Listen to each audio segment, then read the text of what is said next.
olhamos para o livro de Apocalipse, outros dizem que é livro difícil de pregar, é livro de interpretar. Porque este é o livro da categoria escatológica. Este livro está escrito em 3 dimensões. Primeira, a dimensão que se passou, a dimensão do presente, do futuro e do passado.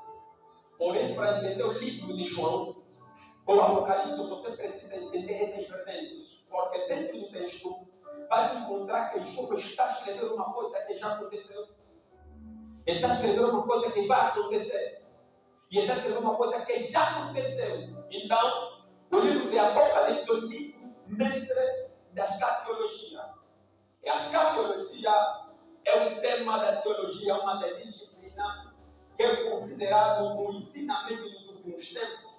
Porém, quando se deparamos com João está escrevendo na ilha de Patmos, num período crítico que a igreja está a ser perseguida para acabar com os cristãos, porque a Roma, sendo potência mundial naquela altura, perseguia e massacrava as pessoas que falavam do Senhor. E João está preso na ilha de Patmos. Ilha de Patmos era uma prisão severa de indivíduos que desobedecem à lei nacional. O cristianismo só foi oficializado ou aceito por um período de muitos massacres. Pelo Constantino reconheceu a igreja. Porém, a igreja passou por muitos períodos críticos. A igreja passou por um período de choro, de tristeza, de lágrima, de morte e de queda. Mas pela sua misericórdia infinita, o Senhor deu graça para nós estarmos aqui e pegando as escrituras e manejando. Se você estudar o percurso do que a Bíblia foi feita para chegar até nós, você não poderia brincar na igreja. Foram muitas mortes. A Bíblia aparece a mensagem: muitas mulheres abandonaram os seus esposos, outras mulheres foram estupradas, outras mulheres morreram, outros submeteram a sua vida. Fiz fazer estudo de um grande homem da Inglaterra. Quando a Roma estava no topo, ele, um homem católico, decidiu tirar a Bíblia do latim, do grego para o latim, para a sua língua poder mais ele não ler. Subiu um rei, um papa terrível, mandou prendê-lo. E mesmo ele morto, subiu outro papa, perguntou a saber se ele é gay. Foram lhe descavar e queimaram o osso dele, grande Alexandre. Mesmo já morto, foram escavar para lhe queimar. Isso aqui aconteceu para a Bíblia chegar até nós. Sem falar do Martinho Lutero, o grande homem que trouxe, que protestou a igreja e muitos massacrou. Então, por esse período, vamos estar a escrever a carta à igreja, lembrando sobre os períodos terríveis, o período tenebroso. Mas quando nós caímos no João capítulo 20, capítulo 14, ele começa a ensinar uma verdade por nós, pela igreja de Cristo. Ele está dizendo que ao fim que se abriu um livro. E este livro é o livro das obras. E cada um que não estava escrito nesse livro foi lançado no lago de fogo. Ora, o que me chama a atenção nesse texto é o livro. Discípulo de Jesus, vendo o mestre fazendo sinais e maravilhas de outra dimensão. No livro de Atos ou no livro de Lucas, capítulo 9, para os leitores bíblicos, compreendem e entendem que quando Jesus chega perante o discípulo recebeu o dom de libertação.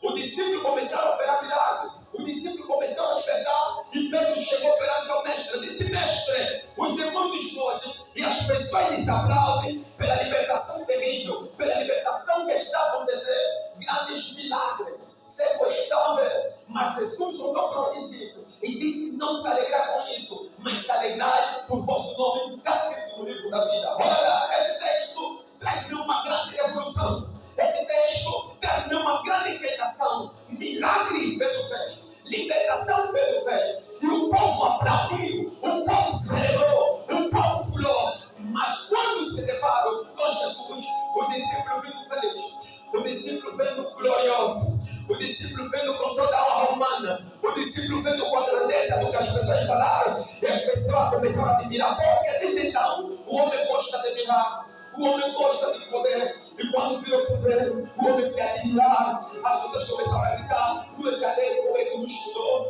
mas paralítico andou. E as pessoas começaram a aplaudir Pedro. Pedro nunca era aplaudido, mas depois do milagre, Pedro começou a ser reverenciado, Pedro começou a ser aceito. Mas quando se apresenta a Jesus, Jesus está a complicar a filosofia de Pedro. Jesus está a dizer para ele: não se alegrai, porque os demônios me fogem. Não se alegrai, porque os espíritos vos sujeitarão.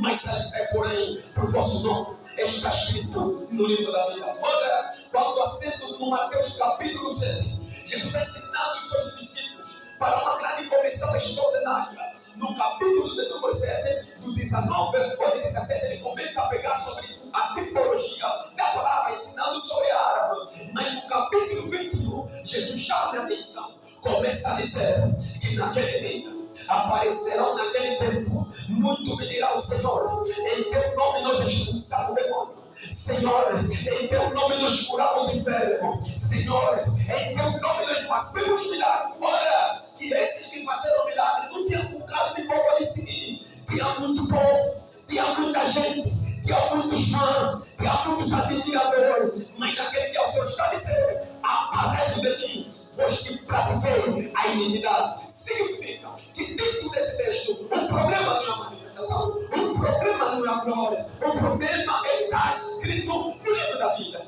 Quando me deparo com esse texto, eu me juro, amigos, me juro, caros compatriotas espirituais, eu quando começo a ler esse texto, eu começo a analisar a mim mesmo. A momento como eu leio o Apocalipse, eu descobro esse texto, a minha salvação perante esse texto, ela teve um pouco, porque é algo muito sério que Jesus está ensinando aos seus obreiros. Que não, o mais importante é ter escrito o nome no livro da vida. O mais importante é ter escrito o nome no livro da vida. Um dia Jesus se levava com Satanás, e Satanás apareceu perante nós e disse: Jesus, prostra-me, te dará o mundo, e tudo quanto você pedir será dado. Jesus está olhando para o diabo, está dizendo assim: o que adianta o homem ganhar o mundo inteiro e perder a sua alma? O que adianta o homem ganhar o mundo inteiro e perder a sua alma? Sabe o que Jesus está desprezando? Jesus está desprezando a riqueza de Angola. Jesus está desprezando a riqueza da Arábia Saudita. Jesus está desprezando a riqueza da América. Jesus está desprezando a riqueza da África. Está olhando para o discípulo. Está dizendo que a riqueza que o homem nunca não é nada. A riqueza que o homem tem não é nada. A posição que o homem tem não é nada. O dinheiro que o homem tem não é nada. O mais importante é a salvação. Jesus olhou para mim e quando eu leio esse texto, me deparo com esse texto, ele complica a minha filosofia. Jesus está dizendo: não adianta nada você ter casa no cemitério. Não adianta você ter casa nos condomínios. Não adianta você ter casa em Hollywood. Não adianta ter casa no CCA. O mais importante é a salvação. O mais importante é a eternidade. O mais importante é a eternidade. O mais importante é a eternidade. Será que alguém está comigo? Diga amém. Eu estou dizendo que o mais importante é a eternidade. E Jesus, dentro desse texto que está esclarecendo, que o mais importante é a eternidade. O discípulo fazia um milagre, e milagre não fez nada. Deus não olha pelos milagres, Deus olha pelo que quer para a eternidade. Os mais missionários não se espantam com o milagre. O mais missionário olha para a eternidade. O mais missionário não olha para a terra. O mais missionário olha para o céu. Alguém diga comigo amém. Eu quero ser com esta mensagem em nome de Jesus. Me ajuda, por favor, para compreender a mensagem, porque eu quero ser breve pela igreja. A igreja precisa despertar e entender que estamos na seara do avivamento. E estamos na estação do tempo. Que um dia nós vamos partir para